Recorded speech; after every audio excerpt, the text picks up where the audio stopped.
Les market makers.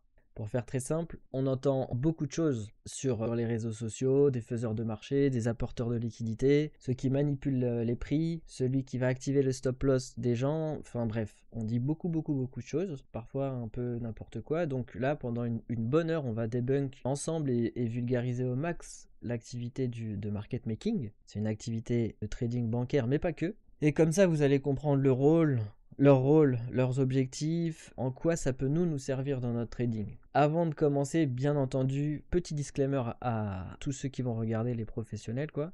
Comme tout vulgarisateur, là je vais volontairement omettre certains points ou certains cas particuliers dans mes explications.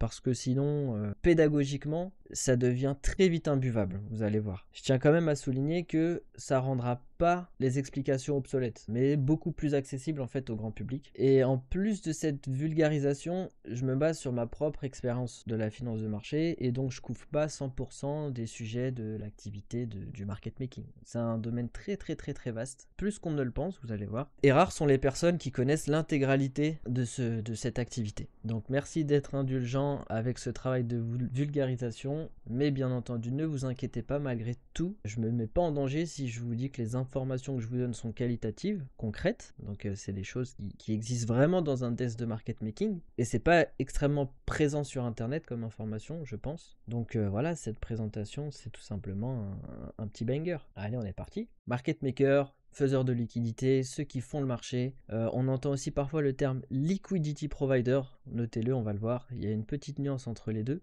Et de toute manière, même s'il y a une nuance, leur rôle principal, c'est d'apporter de la liquidité sur un marché, au bid et à l'ask. En gros, ils sont garants de proposer un prix, le prix d'un produit, à un client, quelle que soit l'heure ou la quantité, grosso modo. Exemple, si demain vous voulez acheter de l'action Amazon, eh bien vous pouvez le faire, vous pourrez le faire grâce aux market makers, parce qu'ils vont vous proposer des actions à acheter ou à vendre. Et là, je donne un exemple avec une action Amazon, mais l'activité du market making s'étend sur tout. Vraiment, c'est ouf, la panoplie de marchés, d'actifs, de produits où sont présents les market makers. Donc les futurs, la crypto, les actions, les produits financiers plus complexes et moins complexes d'ailleurs, comme les options, vanille. Et même sur des CFD, vous allez voir qu'il y a des market makers. Donc, bien sûr que les stratégies qu'on va voir, les activités, peuvent différer en fonction du type de market maker que l'on rencontre. Pourquoi ils sont là? Ça, c'est une question hyper intéressante. À quoi ils servent en fait? Ok, ils apportent de la liquidité, mais c'est quoi le rôle derrière? J'ai mis 3 points. Premier point, ils réduisent la volatilité sur un marché ou un actif. En fait, ça je l'explique assez souvent dans mes lives et dans les formations, le prix d'un actif, il va bouger en fonction de l'offre et la demande. Donc là, imaginez que tant qu'il y a suffisamment d'offreurs et de demandeurs, donc le prix il est accepté par l'offre et la demande, le prix il restera dans la zone. Tout le monde va s'échanger, etc. Ok, super. Il y a des échanges, il y a du volume. Mais prenons le cas extrême, et on va raisonner par l'absurde en fait. S'il n'y a pas assez d'offres ou de demandes, dans un sens ou dans l'autre, le prix peut être amené à faire plein de mouvements, avec des gaps un peu n'importe comment. Est-ce que ça, vous arrivez à le comprendre? S'il n'y a pas assez d'offres et il n'y a pas assez de demandes, le prix peut gaper. Ça, c'est le premier point. Comme ils apportent de la liquidité, ils réduisent la volatilité d'un marché, ils viennent épaissir un marché. Imaginez un marché, vraiment le marché de votre ville. Si vous voulez acheter, vous êtes un acheteur et vous voulez acheter un kilo de poulet, il y a plein de bouchers dans votre marché qui vont vendre ce poulet. Et plus il y a de vendeurs et plus il y a d'acheteurs, plus le prix au kilo sera plus ou moins équivalent en fonction d'un stand et à l'autre, qualité équivalente bien sûr. Maintenant, si on raisonne par l'absurde, on vient dans ce marché-là, on veut acheter du poulet, mais tous les stands sont vides. Vraiment, tous les stands sont vides. Et là, d'un coup, on voit arriver un mec qui va vendre son poulet et il va le vendre à 10 € le kilo. Vous voulez acheter du poulet pour votre recette, donc vous allez lui acheter. Et lui, il va partir parce qu'il aura vendu son kilo. Et quelques minutes après, il y a un autre gars, il va arriver, il vend 2 kilos à 12 €. Vous en avez besoin, donc vous allez l'acheter. Parce qu'il n'y a pas assez de monde, il n'y a pas assez de liquidité. Donc là, si vous avez vu dans l'exemple, le prix, il y en a qui l'ont acheté à 10 €, l'autre à 12. Il y a eu un gap de 2 balles, enfin de 2 €, sans pour autant avoir une réelle raison économique. C'est juste qu'il n'y a pas assez de liquidité. Voilà, ça c'est le premier point. Le deuxième point, j'ai mis que ça attire les gens vers un broker. Exemple avec Mexer. Mexer, c'est un exchange crypto. Je sais pas si c'est toujours le cas, mais Mexer rémunérer les market makers qui viennent travailler avec eux. Donc, Mexer, au moment où ils sont sortis, par rapport à la concurrence, ils avaient des carnets d'ordre bien rempli, parce qu'il il rémunérait bien les market makers. Donc les clients qui cherchaient des plateformes sérieuses, ils regardaient la liquidité, le volume sur un exchange, et comme Mexer avait de bons market makers, bah, les gens sont allés chez eux. Voilà, parce que ça a rassuré. Le troisième point, c'est que ça assure l'efficacité et la cohérence d'un marché. Et là, vous allez voir, c'est très concret. L'exemple, Sanofi, bon, c'est une boîte qui est cotée en France, en Europe, mais elle est cotée aussi aux US. Si vous voulez acheter Sanofi, vous pouvez. Sur deux marchés différents, sur deux bourses différentes. Et grâce au market maker, on a un marché cohérent puisque le prix de Sanofi qui sera coté sur la bourse française sera le même que sur la bourse américaine. Et ça, c'est grâce aux market makers. Donc, en conclusion, la présence des market makers nous arrange tous. En tant que trader particulier, ça arrange les brokers, les marchés régulés, les gros clients, les entreprises aussi. Ça arrange Sanofi d'avoir un prix cohérent sur différentes places boursières. Sinon, il pourrait y avoir de gros décalages et pour les actionnaires, c'est pas ouf. Pourquoi ils font ça? Bon, pas par charité, ça c'est clair. En fait, j'ai listé 2 points. Première raison, c'est parce qu'ils ont des avantages et des récompenses à ne pas négliger.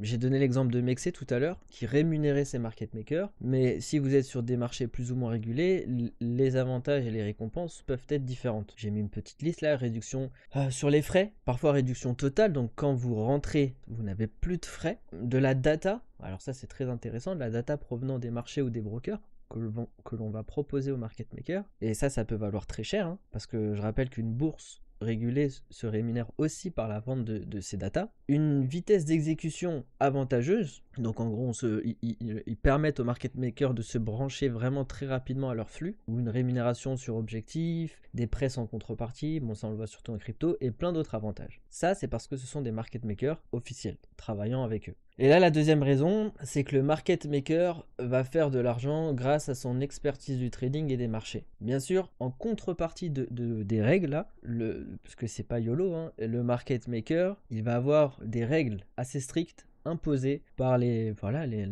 régulateurs, les brokers, en fonction du market maker. J'ai mis 4 règles. Bon, c'est pas le plus important. Mais voilà quelques règles. Donc, une présence pendant au moins 70% du temps de la session, donc on doit coter pendant au moins 70%. On a le droit à 30% de retrait. Quand par exemple il y a une news, quand par exemple il y a Trump qui lâche son plus gros tweet, il se passe un gros truc, on a le droit de se retirer. Mais il faut coter dans 60% du temps, 70% en fonction de son contrat. Respect de volume, petite coquille là sur le PDF, mais respect des volumes minimum à respecter, à côté, c'est dans votre contrat, il peut y avoir stipulé, quoi qu'il arrive, vous devez coter un minimum au bid et à l'ask. Le respect d'un spread cohérent, ça on va le voir, et respect d'un pourcentage trade posé versus trade exécuté. Bon, là c'est un peu plus spécifique au marché régulé, mais parfois le régulateur, il demande au market maker, si vous posez un ordre limite dans le carnet d'ordre, il doit se faire exécuter. S'il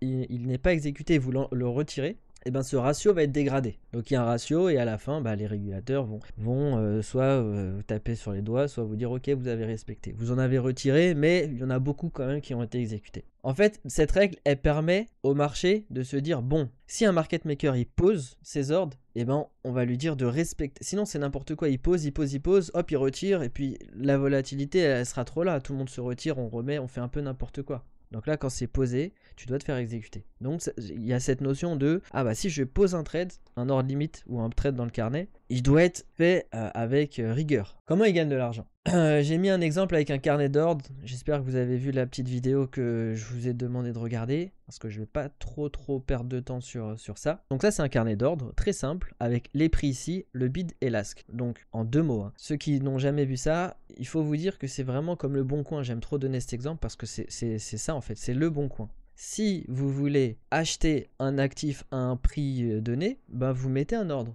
Si demain vous voulez acheter cet actif à 5909, vous mettez un ordre. Et là on voit qu'il y a 124 contrats, donc des personnes qui veulent acheter, 124 articles à ce prix-là. Et si vous voulez vendre, vous faites l'inverse, c'est-à-dire que en gros vous levez la main, vous dites écoutez, moi s'il y en a qui sont chauds pour me le vendre à ce prix-là, j'en achète. Voilà, tout simplement. Et ensuite, il y a ceux qui vont arriver sur le site Le Bon Coin, qui vont pas mettre d'offres, mais justement qui vont acheter. Donc, si vous voulez acheter, vous allez acheter chez qui? Chez le moins cher. Donc, le premier qui le vend, c'est-à-dire 5910. C'est le moins cher. Donc, j'achète chez lui. Et si vous voulez en acheter 20, bah lui, il en vend pas 20, il en vend 14. Donc vous allez en acheter 14 à lui, puis ensuite vous allez en acheter 5 à lui, et vous allez en acheter 1 à lui. Voilà. Et c'est comme ça qu'en fait les prix bougent et montent. Ça, c'était la petite parenthèse. Et ben dans l'exemple, imaginez que les market makers, simultanément, ils vont vendre à 5910 et acheter à 5909,75. Voilà, ils font ça, tac, tac, ils cotent au bid et à l'as, et de manière très rapide. Et quand,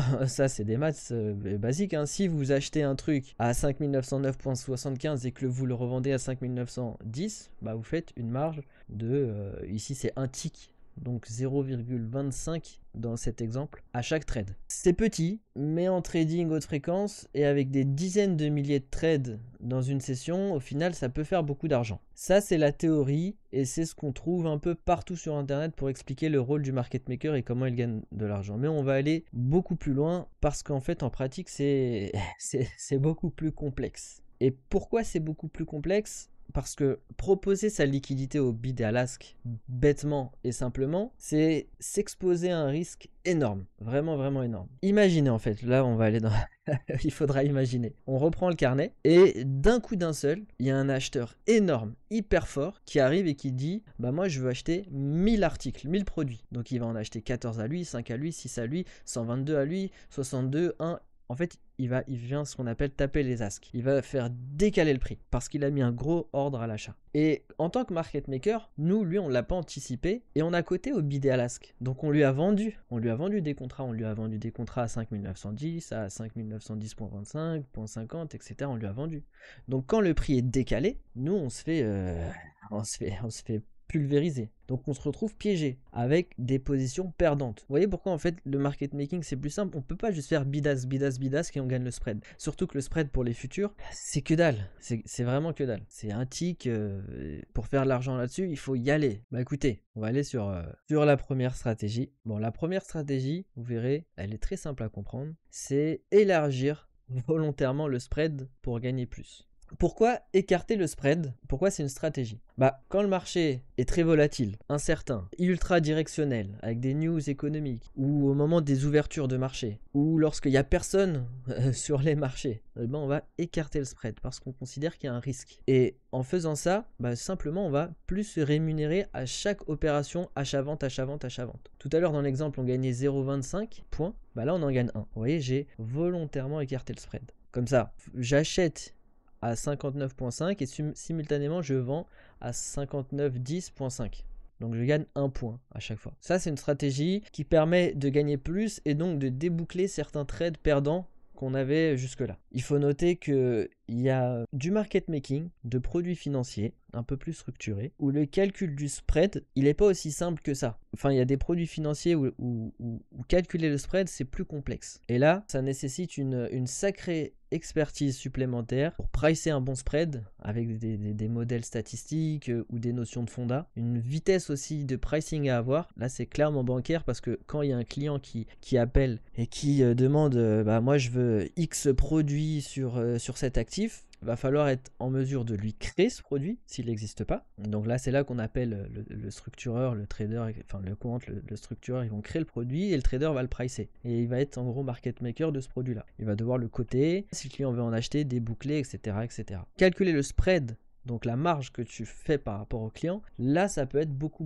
plus complexe parce que les variables qui rentrent dans le calcul sont différentes que sur un simple marché futur où là il n'y a que le prix de l'actif qui est sous-jacent. La deuxième stratégie, je l'ai appelée le market making d'arbitrage. J'ai déjà donné un exemple tout à l'heure avec Sanofi, mais l'idée c'est de proposer sa liquidité à plusieurs endroits en même temps pour profiter d'une opportunité d'arbitrage. Et j'ai donné un exemple très simple. Imaginez deux exchanges qui proposent un bitcoin à un prix différent. Donc il y a Mexe qui propose un bitcoin à l'instant T, hein, vraiment au même moment. Le bitcoin à 100 000 et sur Binance, le bitcoin à 101 000. Moi, je suis market maker sur les deux exchanges. Qu'est-ce que je vais faire? Je détecte une opportunité d'arbitrage. Je vais proposer ma liquidité sur Mexe comme d'habitude, mais beaucoup plus à l'achat. Donc, je vais bider un peu plus sur Mexe. Et je vais proposer ma liquidité comme d'hab sur Binance, mais beaucoup plus à la vente. Pour avoir vraiment un prix d'entrée moyen à la vente sur Binance et un prix d'entrée moyen à l'achat sur Mexe. De sorte à ce que lorsque les prix vont converger, moi je gagne la différence que j'avais détectée en amont. Donc là, dans mon exemple, il y a 1000 euros de différence. Si je fais cette stratégie et que quelques secondes après, parce que c'est très rapide, les prix convergent vers 100 700, sur ma première position sur Mexé, je peux clôturer avec un gain de 700 euros. Et sur ma deuxième position, je peux clôturer avec un gain de 300 euros, comme j'étais en short ici. Donc, je viens de gagner 1000 euros, qui était la différence entre les deux. On peut appeler ça le spread entre les deux. Bien sûr, pour faire ça aujourd'hui, faut être capable de faire du trading haute fréquence. Et c'est pas accessible à des traders particuliers, croyez-moi. Donc si on vous propose un bot haute fréquence, qui plus est sur CFD, remettez-le en cause. Je dis pas qu'il fonctionne pas, mais quasi sûr qu'il ne fonctionne pas. Troisième stratégie, donc c'est plus du market making d'arbitrage, c'est du market making statistique. J'ai donné une stratégie, c'est le lead lag, c'est profiter de deux actifs corrélés et de trader en fait cette corrélation. Exemple, le Nasdaq et le S&P sont assez corrélés, le Bitcoin et le TH aussi, etc., etc. Donc on va proposer notre liquidité sur ces deux actifs. Et pourquoi je dis statistique? Ça peut être aussi quantitatif, il y a des gros modèles là-dessus, où les statisticiens, les économètres, les mathématiciens vont créer des modèles et se dire, là tout de suite à l'instant T, le Nasdaq c'est égal à une composition fois le S&P. Je vais prendre une équation simple linéaire. Donc le Nasdaq c'est égal à X, un X, multiplié par le S&P. Le X, on l'aura déterminé grâce au modèle. Et donc, dès que cette équation n'est plus respectée, j'ai une opportunité selon mon modèle statistique. Dès que le Nasdaq est supérieur au S&P sur mon équation, pas en absolu sur le marché, et là, qu'est-ce que va faire le market maker? Il va proposer sa liquidité, mais plus en short sur le Nasdaq et plus à l'achat sur le S&P. Parce que lui, il va estimer que les prix vont converger un petit peu. Je peux donner d'autres exemples. J'en ai un deuxième. Mais celui-là, c'est market making statistique. Mais quand j'ai relu, en fait, on peut le mettre dans le market making d'opportunités d'arbitrage. Le CAC 40, c'est l'indice qui compose les 40 plus grosses entreprises boursières en France. Et moi, en tant que trader market making, qu'est-ce que je peux faire? Quelle idée j'ai? Je me dis, je vais recalculer la valeur du CAC 40, mais moi-même, avec mes propres moyens. C'est-à-dire que je vais prendre les cotations des 40 actions, je vais prendre les compositions de l'actif, parce qu'il y a des entreprises qui sont beaucoup plus lourdes dans le CAC 40 que d'autres. Donc ça, je vais les récupérer sur Bloom, etc., peu importe. Et je vais recréer mon indice CAC. Et si je vois que la valeur du CAC 40 est supérieure à moi, ma propre recomposition, je vois une opportunité d'arbitrage. Je vais shorter le CAC 40 et acheter les 40 entreprises avec la pondération du CAC 40. Vous voyez que c'est là que vous arrivez à la comprendre, cette stratégie. Ça permet encore une fois de gagner la différence lorsque les prix convergeront.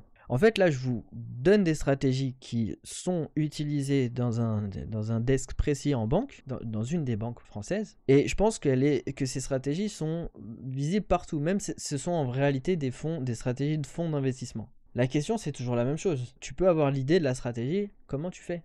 C'est quoi ton code? C'est quoi l'algo? Donc, tu vois, la question, comment on sait lequel est le leader de la corrélation entre le Nasdaq et le S&P 500 à l'instant T, avec un modèle dynamique qui bouge mathématique, ça dépend de tes mathématiciens qui sont derrière.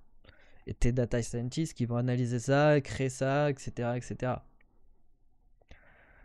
Mais bien sûr qu'il y en a qui vont faire du quantitatif, et il y en a qui vont faire de la statistique en faisant des études empiriques, etc., etc.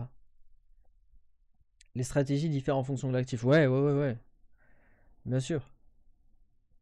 Et même du produit financier. On va le voir juste après.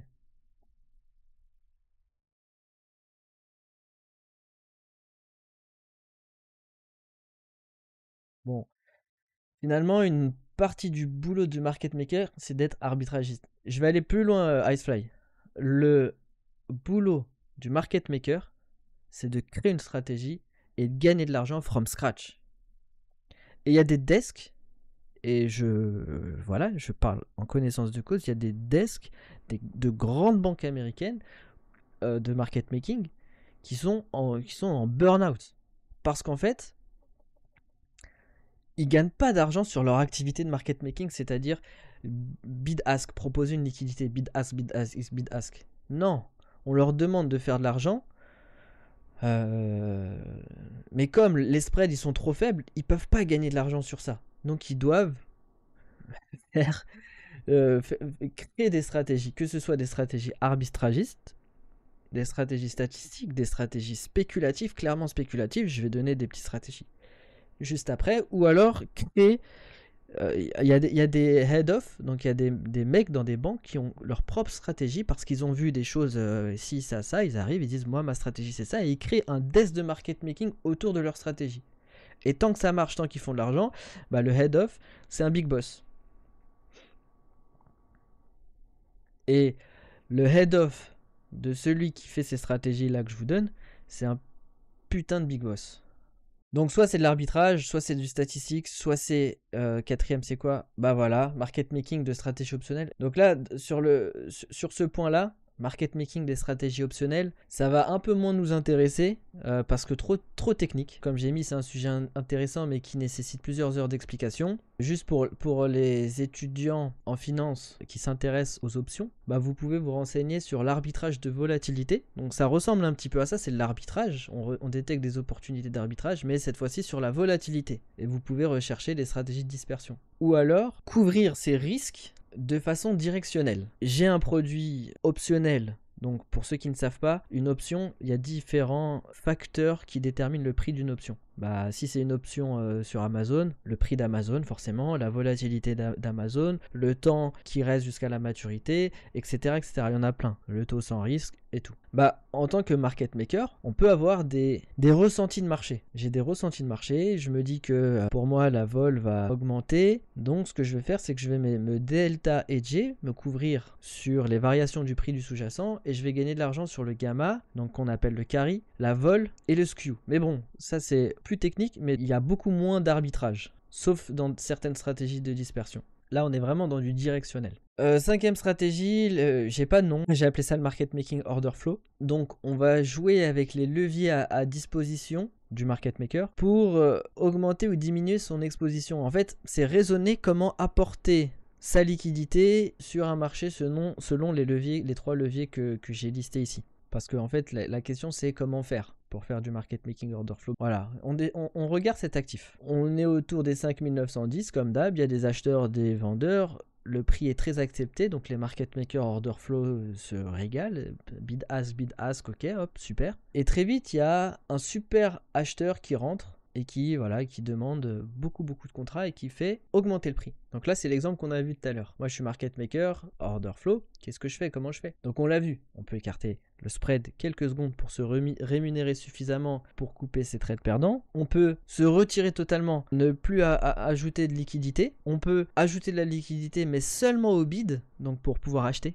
Et dans ces cas-là, on va soutenir le déséquilibre. Vous voyez, là, il y a la notion de je soutiens le déséquilibre. Et la question, c'est pourquoi? Pourquoi le market maker, il serait chaud pour soutenir un déséquilibre qui vient des market takers, donc des fonds d'investissement qui vont rentrer à l'achat, d'autres mecs assez agressifs. Pourquoi? Mais encore une fois, là, c'est la notion de stratégie du market maker. Tona, ils arrivent, ils vont marquer la vol, ils vont regarder la volatilité du marché, ils vont regarder où on se trouve par rapport à une VWAP, à un point pivot, à un POC. Ils vont essayer de voir où sont les niveaux acceptés par les marchés, les niveaux symboliques, les niveaux d'échange, et ils vont se dire bon, bah une fois qu'on est autour de la VWAP et que la VWAP est acceptée, bah moi je vais proposer ma liquidité. Dès que je vois il y a un gros acheteur ou un gros vendeur, je me retire. Je peux en revanche défendre en augmentant ma liquidité. Je peux défendre un prix qui tombe, il tombe, je mets un peu plus de contrats, un peu plus.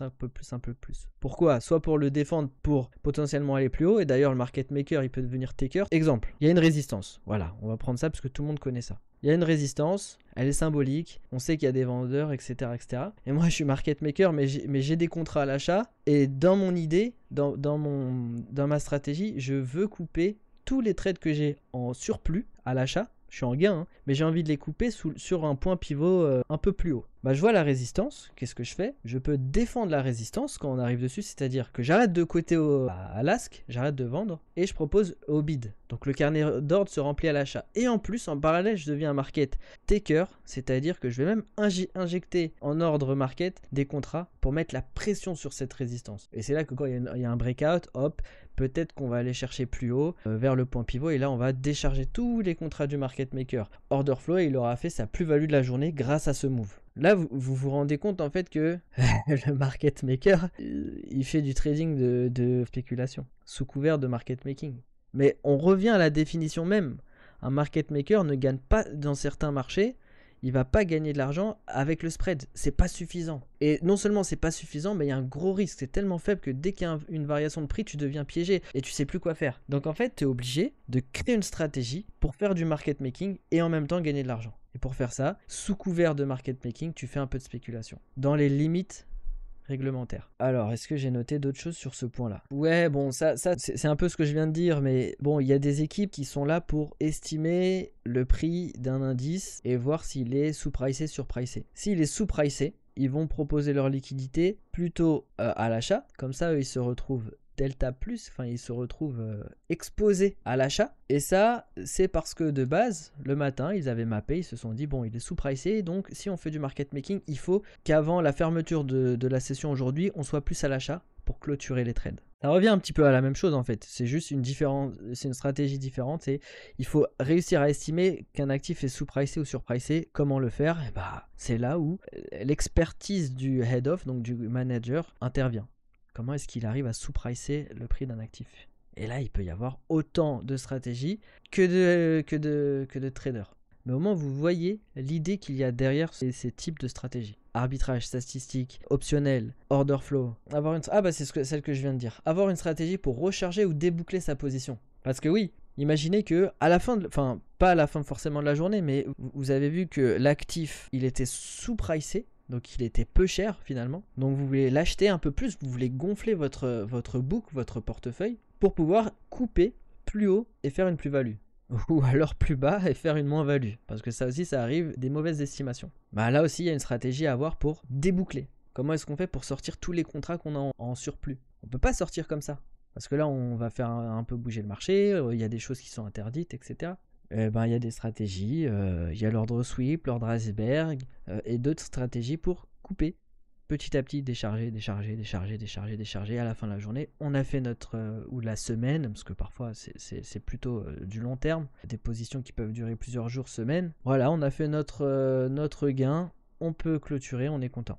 Qu'est-ce qui est interdit? Alors, vous voyez tous les leviers qu'on vient de voir. Je me retire, je remets de la liquidité, je price que au bid, plutôt à l'ask, je fais les deux.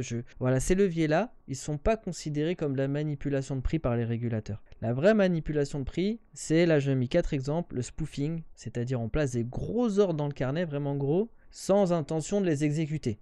Le layering, c'est la même chose, mais au lieu de placer un gros ordre sur un prix, on le place sur plein de niveaux de prix et on va simuler en fait une grosse profondeur de marché et se dire bon, là il y a de l'offre ou il y a de la demande en fonction du sens, et les gens vont faire des stratégies sur ça ou des hypothèses sur ça, alors qu'en fait c'est juste un brain. Le wash trading, ça aussi on en voit beaucoup, c'est on s'auto-exécute pour créer du volume. Je mets un ordre, un gros ordre limite, en short. Donc moi sur le carnet d'ordre, je vois un mec qui a mis 500 contrats, je me dis waouh, il y a un gros vendeur, les gars, il y a un gros vendeur, faut shorter, faut plus acheter. Et dès qu'on arrive là, le même mec qui a mis son ordre de 500 contrats, il va acheter 500 contrats. Donc il va s'auto-exécuter. Ça déjà, ça fait des bougies de delta, ça pète tous les indicateurs. Donc ça c'est wash trading, ça lave tout le monde. On n'arrive plus à faire des conclusions, donc ça c'est totalement illégal. Pourtant on en voit. Bon, le pump and dump, c'est faire artificiellement monter les prix pour revendre. Donc vous voyez quand on dit ouais, le market maker a manipulé à la hausse pour ensuite faire le vrai move, bah ça c'est interdit. Tout ça c'est considéré comme la manipulation de marché et c'est interdit, c'est lourdement pénalisé. Pour autant, c'est fait et on le voit, ça existe. Parce que c'est difficile de détecter qu'un mec ait fait un spoofing. Ça se peut, il a vraiment placé un ordre pour se faire exécuter, il l'a retiré. Et comment tu peux lui dire, bah là c'est du spoofing? Bon, il y a quand même eu des condamnations. Et JP Morgan a été condamné, je crois, à 1 milliard, un truc comme ça, de dollars d'amende pour manipulation de marché. Il n'y a pas si longtemps, hein, c'est 2020 peut-être, 2022. Donc vous voyez, même si c'est interdit, on le voit. Donc en gros, c'est interdit seulement si tu te fais choper. Si vous êtes toujours chaud, je peux vous parler d'une 6e stratégie que j'ai pas mis dans le PowerPoint. Ok, bon, cette stratégie, c'est une stratégie pour des market makers d'action, ce qu'on peut appeler des stratégies d'inventaire. En gros, quand il y a des ouvertures de marché ou des fermetures, il peut y avoir énormément d'arrivées, énormément de volume. Pourquoi il y a ces gens qui sont là? Bah, imaginez que le marché est fermé et il se passe un truc. C'est quoi votre première réaction? C'est faut que je cut mes trades. Comme on dit week-end, j'ai oublié la phrase qui se dit, c'est week-end. Bref, le week-end fait peur. Donc dès lundi à l'ouverture, qu'est-ce qu'on fait? Hop, on cut nos trades. Si on était en long, bah, on se met à short. Si on était en short, on se met à long. Là, il y a le stress du marché. C'est pas que les lundis et les week-ends, c'est même à la fermeture. Voilà, il se passe des trucs. Hop. Donc, à ce moment-là, il y a une arrivée drastique de volume, de gens qui veulent couper leur trade rapidement. Et les market makers, à ce moment-là, ils vont dégringoler leur spread, mais énorme, parce que ces mecs, ils veulent sortir quoi qu'il arrive. Donc les market makers, ceux qui veulent couper leur trade et du coup vendre leurs actifs, bah, leurs market makers, ils vont juste acheter pas cher, parce que pour eux, c'est un bon prix. Et en même temps, ils vendent cher à ceux qui sont là, et du coup, c'est pour ça que parfois il y a des hausses d'un côté ou de l'autre, parce qu'il y a une arrivée massive de plus d'acheteurs ou plus de vendeurs. Et pourquoi on appelle ça inventaire? Bah parce que si on veut vendre des actifs à des fonds qui souhaitent en acheter, les market makers ont un inventaire avec plein d'actions, plein d'indices, et à ce moment-là, en fait, ils viennent juste vendre à des mecs qui ont peur. Et pareil sur la clôture. Il y a des stratégies, et ça on le sait, de traders, c'est de l'intraday. Ils veulent pas d'overnight. Ils veulent couper leur trade avant la fermeture du marché. En gain ou en perte, mais il faut qu'ils coupent. Et donc si tu arrives et tu gardes tes trades jusqu'à la fin et que tu te mets à cut, bah là le market maker, c'est comme, l'exemple est peut-être nul, mais c'est comme les mecs qui sortent en boîte et qui attendent juste 5h du mat, 6h du mat pour récupérer les gens bourrés. Bah c'est un peu ça. T'attends 22h, 22h40, tu sais qu'il y a des mecs qui vont lâcher tous leurs actifs, bah toi, tu vas les récupérer à un prix dégueulasse parce qu'ils n'ont pas le choix. Et le lendemain, toi tu les as dans ton inventaire, le lendemain tu vas les proposer avec un spread plus large et voilà. Ça, c'est aussi une stratégie qu'on peut avoir. Ouais, les idées reçues, parce que j'ai quand même envie de cancel une phrase qu'on entend souvent. Le market maker manipule le prix pour prendre nos stop loss. La réponse est non. Je pense qu'à travers toute cette présentation, vous comprenez que non. Nous, traders particuliers, on est du pipi-cha. On est du pipi-cha pour les market makers. Donc se dire ouais le market maker il est parti activer le stop loss de Jean-Michel le voisin d'en face, crois-moi ça va rien changer à sa vie. Au contraire, quand il y a des guerres entre acheteurs et vendeurs et qu'il y a des stop loss qui se font activer et des stop loss et des TP qui se font activer, nous on n'est pas dans le combat, on n'est pas dans la discussion. C'est des guerres entre hedge funds, entre voilà des acheteurs, des vendeurs forts, ils savent pas quoi faire, boum boum boum, il y en a un qui lâche le morceau et boum, le prix augmente. Et là le market maker lui, il est content quand il y a une guerre entre des acheteurs et des vendeurs, il va côté bidéas jusqu'au moment où il y a un gagnant, un perdant. Bon, j'ai quand même une phrase, ça peut être vrai chez les brokers CFD non régulés en A-book. A-book ou B-book? Ouais, c'est A-book. Ce terme, je l'ai appris que récemment, A-book, B-book, je connaissais pas pour être honnête, mais c'est très simple à comprendre. En fait, les brokers CFD, c'est comme le casino, c'est-à-dire que ces clients, quand ils perdent de l'argent, c'est pour la maison, c'est pour le broker. Parce que c'est eux qui proposent le prix, c'est eux la contrepartie du client.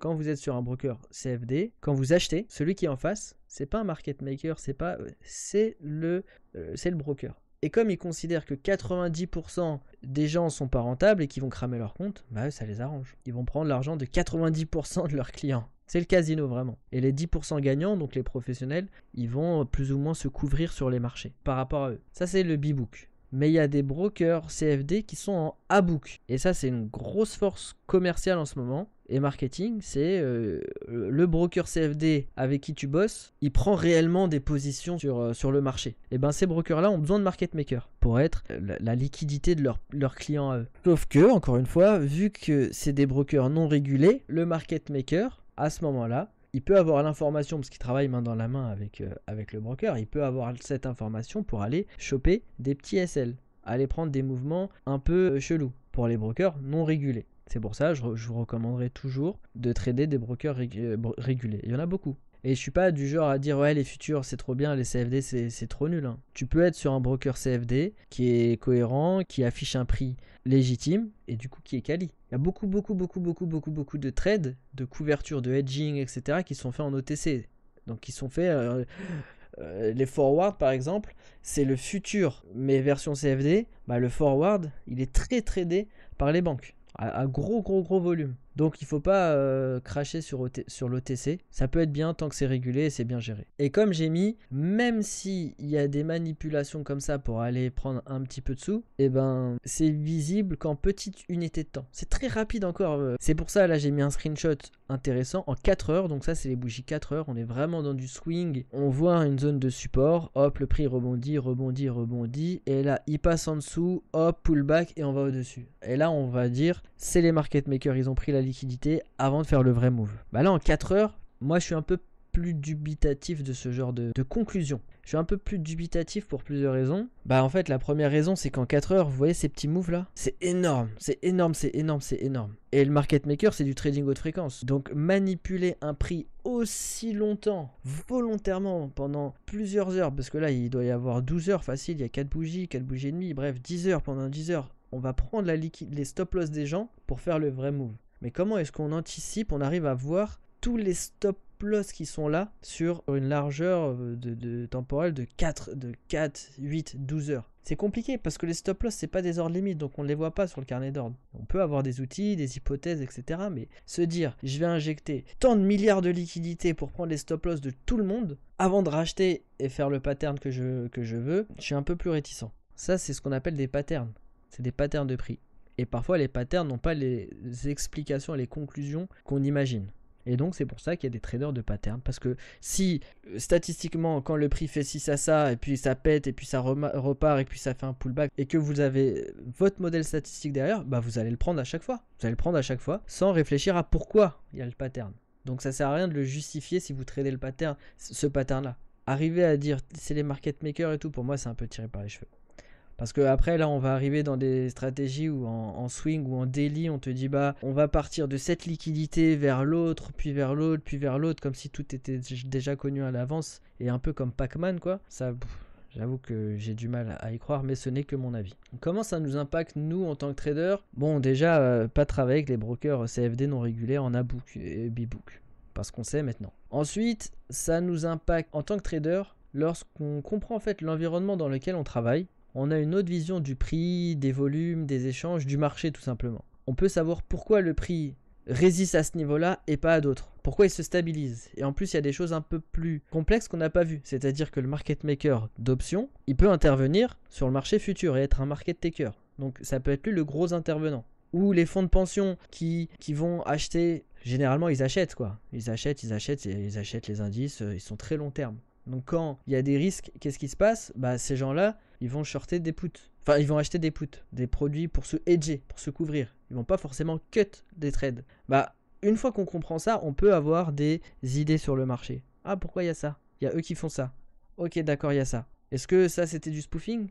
Est-ce que voilà, et ça c'est avec l'expérience, l'expertise, mais si on ne comprend pas de base, on peut même pas avoir cette expérience et cette expertise. Ensuite, il y a un point qui est intéressant, c'est remettre en cause certaines notions que vous voyez sur internet et / comprendre votre trading. Ça va ensemble. Exemple, les order blocks, j'allais dire order book. C'est quelque chose, c'est une notion aujourd'hui que tout le monde connaît. Comment on l'explique dans certaines théories, c'est des blocs de contrats que les banques posent pour défendre un prix. Bullshit. Pourtant, même si vous tradez ça, maintenant que vous comprenez les intervenants qu'il y a derrière, les business, les objectifs, vous pouvez soit remettre en question, soit comprendre. Moi, un mec qui me dit je trade avec les order blocks, je lui dis bah au moins mets des volumes. Tu peux pas juste avec une bougie de prix me dire c'est un order block parce que le prix remonte. Si tu me dis que c'est un bloc de contrat, c'est qu'il doit y avoir de gros intervenants. Mets-moi les volumes, sois logique. Vous voyez, c'est grâce à ça qu'on arrive à, pour moi, professionnaliser son trading. Et savoir pourquoi. Ça c'est le mot de la fin, savoir pourquoi. Dites-vous qu'il y a plusieurs types de market makers. Il y en a certains même qui vont faire du chiffre avec leur stratégie de trading, différentes soient-elles, sous prétexte de proposer de la liquidité sur les marchés. Et il y a ceux qui sont plus réticents et pratiquent du market making pour des raisons stratégiques au sein de la boîte. Ça, j'ai donné l'exemple tout à l'heure. Quand je dis qu'il y a une banque américaine où le desk de market making est en burn-out, c'est parce qu'ils ne gagnent pas d'argent avec leur activité de market making. Donc, on leur demande de le faire parce que ils vont être présents sur la plateforme, il y a le nom qui est là, c'est quand même costaud, tu te dis ouais cette banque elle a fait du market making sur ce type de produit, voilà, ça te donne une notoriété, et ensuite il y a tout le côté sales, donc les commerciaux. Une fois qu'on trade avec on travaille avec des fonds propres, des fonds d'investissement, bah, les market makers, ils envoient leurs commerciaux, qui eux vont essayer de leur vendre des produits un peu plus structurés, un peu plus complexes, pour pouvoir proposer des marges plus intéressantes et gagner de l'argent sur ce nouveau market making apporté. Mot de la fin, il faut de gros moyens techniques et financiers pour être market maker. Technique parce qu'il faut une connaissance extraordinaire sur plein de domaines, on n'est pas dans une science exacte. Et technique parce que pour faire du haute fréquence, si vous voulez market maker le CAC 40, il faut être en France. Il faut être branché au plus proche de la bourse. Ça, on parle de microsecondes. Parfois, il y a des stratégies, il y a des fonds propres, il y a des banques qui sont pas assez rapides, elles le savent, elles sont pas assez rapides. Donc, leur market making va être le deuxième point que j'ai donné. C'est-à-dire proposer, c'est pas grave, on propose à des spreads pas trop chers, sinon on se fait défoncer par la concurrence, et pas assez, sinon on se fait défoncer par le marché. Mais on le fait parce que après on va potentiellement leur vendre des choses. Mais comme on n'est pas hyper rapide nous sur notre exécution, c'est la stratégie à adopter. Donc c'est des trucs un peu plus business, on va dire. Bah écoutez, j'ai survolé tout ce que je voulais vous montrer, les 6 stratégies, l'objectif, les rôles de chacun et en quoi ça peut vous aider. Merci d'avoir été là. Si vous avez des questions, n'hésitez pas. Si vous voulez aller plus loin ou comprendre d'autres choses, vous m'envoyez un message, Insta ou Discord, et je vous répondrai avec plaisir. Allez, salut à tous les gars. Ciao, ciao. C'était Crypto Dassa.